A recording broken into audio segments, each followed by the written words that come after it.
Good morning, student. Today I am going to start the new chapter of bio, that is human circulatory system. In the previous videos you have studied about the digestive system, circulatory system. Today I am going to teach you about the human circulatory system. Beta, in this lesson you will understand about the parts of human circulatory system: blood, blood vessels, heart, and blood groups and blood transfusion. So we will start from the first part, the parts of human circulatory system. Beta, human circulatory system is a specialized system. It consists of the three parts, that is the blood, blood vessels and heart.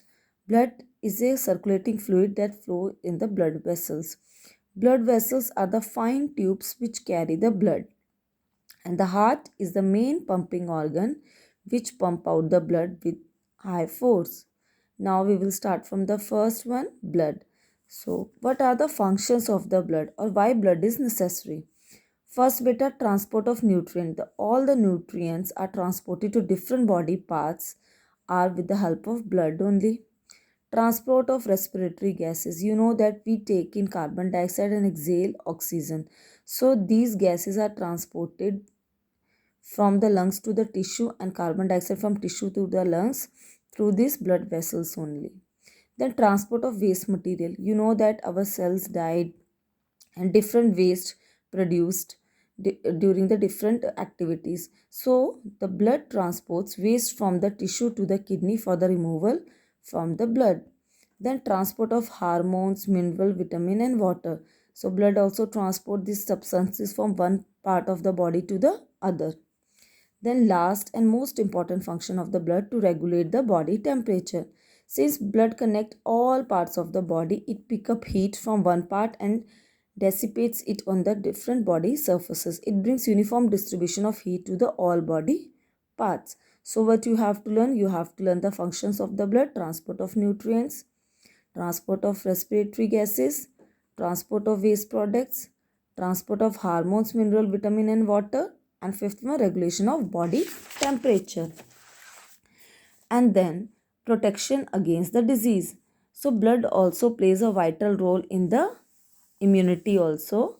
Blood has white blood cells, which you will learn now, by engulfing and digesting germs, thus protecting the body against the disease and the infection. So here in the diagram you can see this is the circulatory system. Circulatory system is the main system which connect all the different system like digestive system, excretory system, then respiratory system. Here you can see endocrine system means hormones, body cells, exchange of minerals, and here you can see food. So circulatory system is the main system which carry all the things to and fro.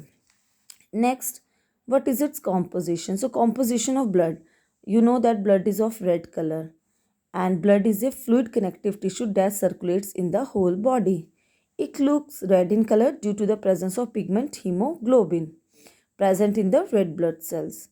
It consists of two components, plasma and cells. Beta, blood is made up of two components, plasma and the cell. Plasma. What is plasma? Beta, plasma is a fluidic part of body or the blood in which the blood cells float. It is faint yellow in color. So basically it is a part of the blood which is faint yellow in color, and all the cellular part means cells are suspended in it.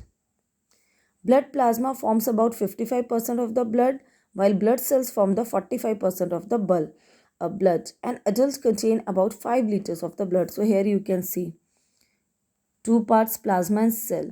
Plasma is a fluidic part and cells are the cellular part, and there are three types of cell in our body: red blood cells, white blood cells and blood platelets. Red blood cells are also known as RBCs. White blood cells are also known as WBCs. And you know that plasma is present in 55% in blood, while cell is a 45% constituents of the blood. Next, beta, plasma. Plasma contain water about 90% because it is a liquidic part. Plasma protein about 7%, digested food, waste, gases, salts, hormones, etc. about 3%. When we talk about the cells, there are three types of blood cells: RBCs, WBCs and blood platelets. So beta, if you learn about them, you should go through this table also. Red blood cells are also known as erythrocytes. White blood cells are known as the leukocytes, and blood platelets are known as the thrombocytes. Now, first we will discuss the structure. Red blood cells are disc-like in shape, while white blood cells are irregular in shapes. They do not have a proper shape because they have to be squeezed inside the cells. So they have the irregular shape and they show the amoebic movement, means they can squeeze their body and enter in the very narrow spaces also. And blood platelets, they are very small, irregular in shape. Then these red blood cells do not have nucleus. White blood cells have the nucleus, and thrombocytes or the blood platelets also do not contain the nucleus. Red blood cells are red in color due to the presence of the pigment hemoglobin. White blood cells are colorless because they do not have hemoglobin, and blood platelets, again, they are colorless.